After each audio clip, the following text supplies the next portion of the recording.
మీ కుటుంబ శాంతి, ఆరోగ్యం, ఆర్థిక అభివృద్ధి కోసం రుద్రాక్ష మహాపూజలో తప్పక పాల్గొనండి. ఇప్పుడే నమోదు చేసుకోండి. నమస్తే అమ్మ. నమస్తే రాజా. ఈ మధ్య కాలంలో ఆడవాళ్ళు చాలా దారుణంగా రీల్స్ రీల్స్ రీల్స్ ఫాలోవర్స్ కోసం, తర్వాత వచ్చేసి వ్యూస్ పెరగాలి అని చెప్పేసి ఘోరాతి ఘోరమైన నీచమైన పనులు ఆడవాళ్ళు ఎక్కువ చేస్తున్నారమ్మా. చీర పద్ధతిగా ఉంటది ఆడవాళ్ళకి అని చెప్పి ఆ చీరలోనే బీభత్సంగా భర్తకు చూపించాల్సింది పోనిచ్చి ప్రతి ఒక్క మొగాడికి లైవ్ లో చూపించడం ఎక్కువ మంది అయిపోయినారు. అందరు ఆడవాళ్ళు అనట్లేదు, ఇలా చేసే వాళ్ళ గురించి. నేను ఎందుకు ఈ మాట మాట్లాడుతున్నానంటే, ఇంట్లో పిల్లలు ఉంటారు, హస్బెండ్ ఉంటారు, మీకంటూ పేరెంట్స్ ఉంటారు, మీకంటూ రిలేటివ్స్ ఉంటారు. వాళ్ళందరి ముందర మీరు ఎలా ఉంటారు? మీకంటే ఏమీ లేదు, కానీ ఆ పిల్లల భవిష్యత్తు ఏంటి? ఆ హస్బెండ్ ఎందుకు గమ్మగుంటున్నారు? అసలు హస్బెండ్ల పరిస్థితి ఏంటమ్మా? ఇలాంటి ఆడవాళ్ళకి ముఖ్యంగా పిల్లలు, వాళ్ళ ఇంట్లో హస్బెండ్, మిగిలిన వాళ్ళ గురించి అంతా వదిలేద్దాం. ఎప్పుడైతే మీరు అన్నారు ఆడవాళ్ళు కానీ ఎవరైనా కానీ రాజుగారు, జీవితంలో ఒక మనిషి ఒక నియమం, ఒక నిబంధన, ఒక పద్ధతి, ఒక పాడు లేని వాళ్ళు ఇలాంటి పనులు చేస్తారనమాట. అంటే నేను ఏం చేస్తున్నాను, నేను చేసిన దానివల్ల నేను చాలా చెప్పాను, ఎన్నో వీడియోస్లో చెప్పాను ఈ విషయం, మళ్ళీ చెప్తున్నా.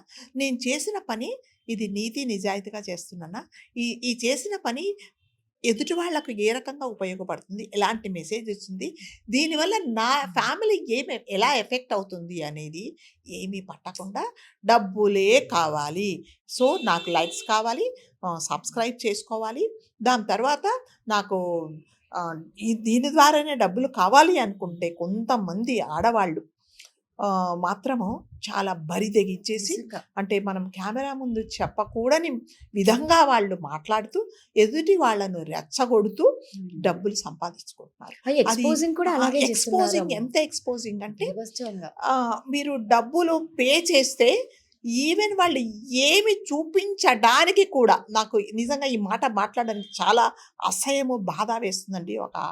ఒక మహిళగా నేను మాట్లాడుతున్నాను. అది ఏది అయినా కూడా చూపించడానికి వాళ్ళు రెడీ అయిపోతున్నారు. నిన్న నేను ఇన్స్టాగ్రామ్లో ఒక పేజ్ చూశానండి. అమ్మాయికి దాదాపు ఒక 30-35 ఇయర్స్ ఉంటుంది. ఆమెకి పెళ్ళయింది, 2 పిల్లలు ఉన్నారు. ఆమె రీల్స్ చేసేటప్పుడు పిల్లలు తిరుగుతున్నారు, హస్బెండ్ తిరుగుతున్నాడు. ఒక దరిద్రుడు, ఒక వెధవ అడుగుతాడు, నీ ఇన్నర్ కలర్ ఏంటి అని అడిగితే ఆమె తీసి చూసుకో అని బ్లూ కలర్ అని చూపించింది. అంటే మనకి ఎప్పుడైనా డ్రెస్ చేసుకున్నప్పుడు పొరపాటున మన అలా ఇన్నర్ ఇలా కనిపించింది అనగానే బాబాయ్ సిగ్గుతో చచ్చిపోతాం. అలాంటిది కావాలని అడిగింది అంటే ఎందుకు? డబ్బులు పే చేస్తాడు కాబట్టి, వ్యూవర్షిప్ పెరుగుతుంది కాబట్టి. అంటే నువ్వు అదే అడిగాడు వాడు, రేపొద్దున ఇంకొకటి అడిగితే కూడా నువ్వు చూపించడానికి రెడీగా లేవని ఏమన్నా ఉందా? అంటే ఇందులో మళ్ళీ చెప్పినట్టుగా నీతి నిజాయితీ, ఒక ఎథిక్స్, ఒక డిసిప్లిన్ అనేది లేకుండా ఆ పని చేస్తున్నప్పుడు హస్బెండ్ చూశాడు, పిల్లలు చూశారు. రేపొద్దున నీ పిల్లలు స్కూల్కి వెళ్ళినప్పుడు ఆ టీచర్ కానీ, పిల్లలు కానీ, ఎవరైనా పిల్లల పేరెంట్స్ కానీ, ఇదిగోరా మీ అమ్మాయి ఇలా చూపించిందంటే పిల్లలు మొహం ఎక్కడ పెట్టుకుంటారు? అవన్నీ మీకు ఏం అవసరం లేదు. అసలు ఎట్లా అమ్మా?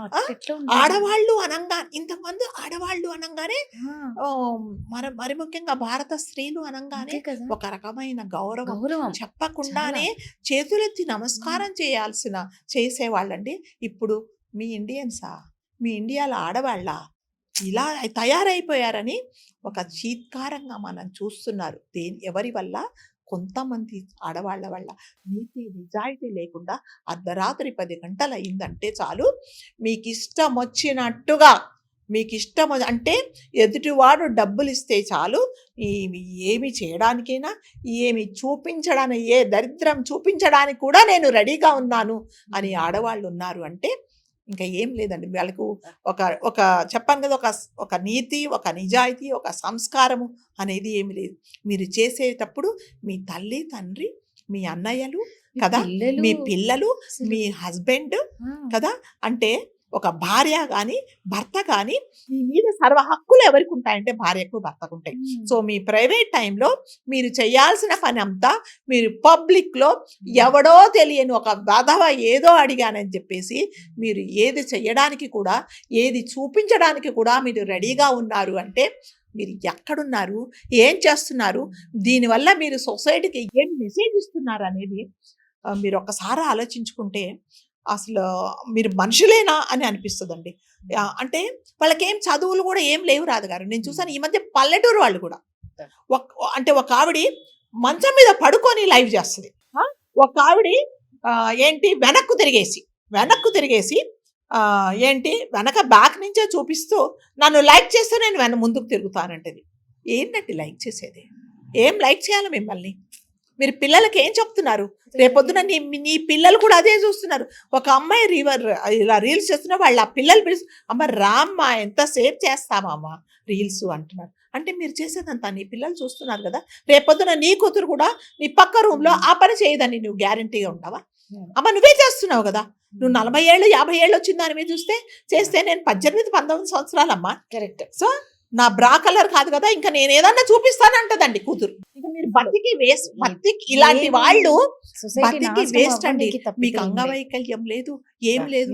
ఏ పనైనా మీరు చేసుకొని బతకొచ్చు కదా. ఇలాంటి పనులు అంటే నీతి నిజాయితీ లేకుండా ఎందుకు ఇంత దిగజారిపోతున్నారో తెలియట్లేదండి. ఇలా చేసినందుకే ఒక భర్త తన భార్యకి పిండం కూడా పెట్టాడు కదా. ఒక భర్త ఏం చేశాడంటే ఇలా చేస్తున్నది చూసి విసిగిపోయాడు ఆయన. ప్రతి ఒక్కరూ ఏంటి మీ ఆవిడ చేస్తుంది, ఏంటి మీ ఆవిడ ఇలాంటి పనులు చేస్తుంది.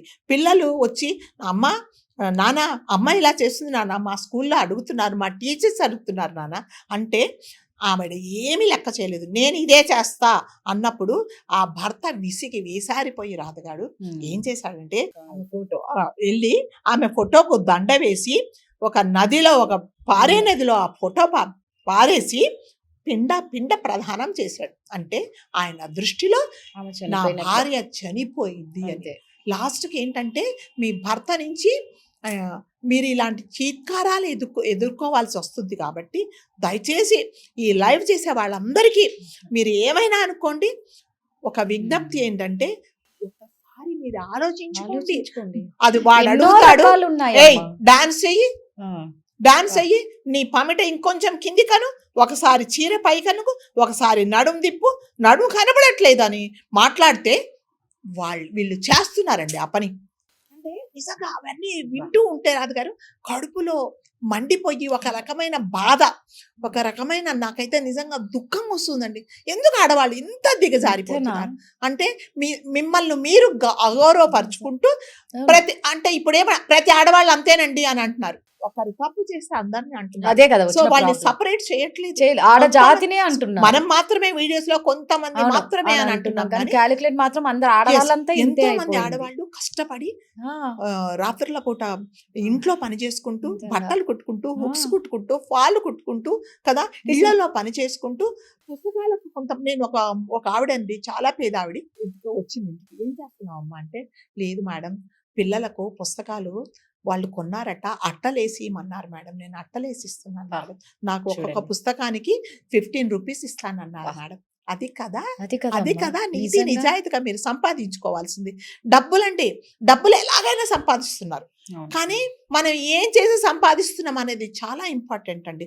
సో ఇలాంటి లైవ్ చేసే ప్రతి ఒక్క స్త్రీ ఒక్కసారి మీరు ఆలోచించుకోండి. మీరు ఒకసారి అన్ని వదిలేసి ఆ కెమెరా మీదకి వచ్చి మిమ్మల్ని మీరు ఎక్స్పోజ్ చేసుకుంటున్నారంటే ఎదుటి వాడు మీకేం రెస్పెక్ట్ ఇవ్వడు. వాడి ఇష్టం, వాడు ఒక 200 కడతాడో, 100 కడతాడో, 300 కడతాడు. ఏది చూపించాలంటే మీరు అది చూపించాలి కదా. ఇంకొకటి భర్తలు పక్క నుండి చేస్తున్నారండి కొంతమంది.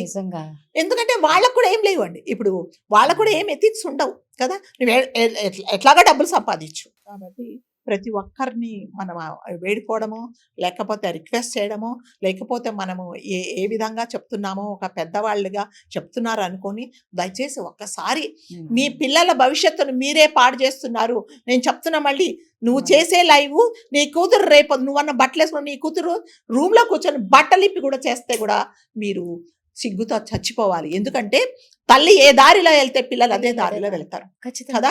అమ్మ నువ్వు చేస్తున్నావు, అమ్మ నేను ఎందుకు చేయకూడదు అంటారు. సో మీకు ఎటువంటి రైట్ ఉండదు నీ పిల్లలను నువ్వు కోసం చేయడానికి. కాబట్టి ఆడవాళ్ళు దయచేసి ఒకసారి డబ్బులు సంపాదించడం అనేది ముఖ్యం కాదండి, ఎలా సంపాదిస్తున్నాము అనేది కూడా చాలా ముఖ్యం. కాబట్టి ఒకసారి మీరు ఆలోచించుకోండి. ఆలోచించుకోండమ్మా నిజంగా. అంటే అందరు ఆడవాళ్ళను అంటున్నారు సొసైటీ లేదండి, నేను మొబైల్ ఇది- వచ్చే పాడైపోయింది అంటే మళ్ళీ ఈ వికృత చేష్టలు చూడలేక చచ్చిపోతున్నా. ఇది నేను చాలా బాధతో అసలు అంటే అలాంటివి తెలిసినప్పుడు నాకు నిజంగా చాలా బాధేస్తుందండి. వీళ్ళని ఎవరు మారుస్తారు? ఈ ఏమో. ఆడవాళ్ళని ఎవరు మారుస్తారు కదా? ఒక భర్త చేసుకున్న భర్త అంటే భార్య సజీవంగా ఉన్నప్పుడే పిండ ప్రదానం చేసి నీ ఫోటోకు దండేశాడు అంటే ఆయన జీవితంలో ఎంత విరక్తి చెందితే మీకు ఆ పని చేశాడు. అది సరిపోదా మీ జీవితానికి? ఆ తిరస్కారం సరిపోదా? కాబట్టి దయచేసి ఆడవాళ్ళు డబ్బులు సంపాదించండి, మీ ఫ్యామిలీ కోసం కష్టపడండి, కానీ నీతి నిజాయితీగా, ఒక రూపాయి తక్కువైనా కూడా మీరు నీతి నిజాయితీగా బతకండి.